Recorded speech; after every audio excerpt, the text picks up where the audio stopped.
మీ పగిడిపల్లి యాదయ్య. ఈరోజు ఒక చిన్న కథ. ఎత్తుకు పై ఎత్తు. రాజ్యంలో రాజు దగ్గర ఇద్దరు పనిచేసేవాళ్ళు. ఒకతను చాకలతను, ఒకను కుమ్మరివాడు.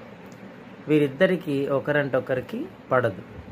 అయితే ఒకరోజు చాకలతను లేని రోజు కుమ్మరివాడు రాజు దగ్గరికి వెళ్ళి, రాజా మన దగ్గర ఏనుగులకు చాకలైన దగ్గర పంపిస్తే బట్టలు ఉతికి తెల్లగా చేసినట్టుగా ఏనుగులను కూడా తెల్లగా చేస్తాడు అతను, అంత పనివాడు అని అతని పైన లేనిపోని చాడీలు చెప్పి రాజు దగ్గర ఒప్పిస్తాడు.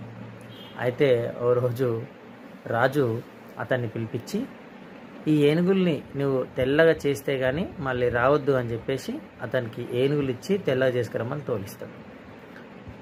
అయితే ఏనుగుల్ని తెల్లగా చేయడం ఏంటి అని ఈ చాకలతను ఏనుగుల్ని తీసుకెళ్ళి చెరువు దగ్గరికి వెళ్ళి, ఈ కుట్ర ఎవరు పని ఉంటారు, నన్ను ఎవరు ఇరికించుంటారని ఆలోచించి ఒకరోజు అనుకుంటాడు, ఆహా ఈ పని కుమ్మరైన చేశాడు కదా, నా మీద పగతో ఇలా చేశాడు కాబట్టి ఈ కుమ్మరైన పని పట్టాలని ఇంకో పై ఎత్తు వేస్తాడు.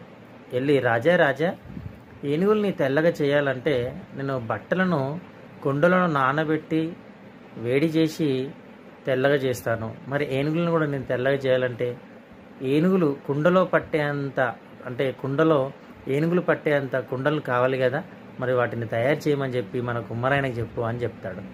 అప్పుడు అట్లా అది నిజమే కదా, బట్టలు ఉతకాలంటే కుండలో నానబెట్టే మనము ఉతుకుతాం కాబట్టి కుమ్మరాయన కూడా ఆ కుండలు కనుక ఏనుగులు పట్టేంత చేస్తే నానబెట్టి వాటిని కూడా మనం తెల్లగా చేయొచ్చు అని రాజు అనుకొని ఆ కుమ్మరాయనకు పిలిచి, కుమ్మరాయ ఏనుగులు పట్టేంత కుండలు చేసి తీసుకొచ్చివ్వు. ఇప్పుడు కుమ్మరయ్య వెళ్ళి ఎన్ని కుండలను తయారు చేసినా వాటి కాలు పెట్టగానే పగిలిపోతా వచ్చినాయి. అవి ఎన్ని కుండలు తయారు చేసినా కాలు పెట్టగానే పగిలిపోతా వచ్చినాయి.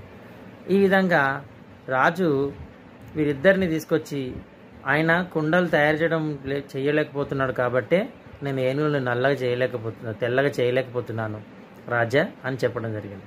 అయితే రాజు కోపంతో, నీవు కుండలు మంచిగా చేయట్లేదు కాబట్టే ఏనుగులు తెల్లగా అవ్వట్లేదని అతనికి ఊరు నుంచి బహిష్కరించి చాకలైన ఎత్తుకు పై ఎత్తేసి తను రాజు ముందు నిరూపించుకుంటాడు.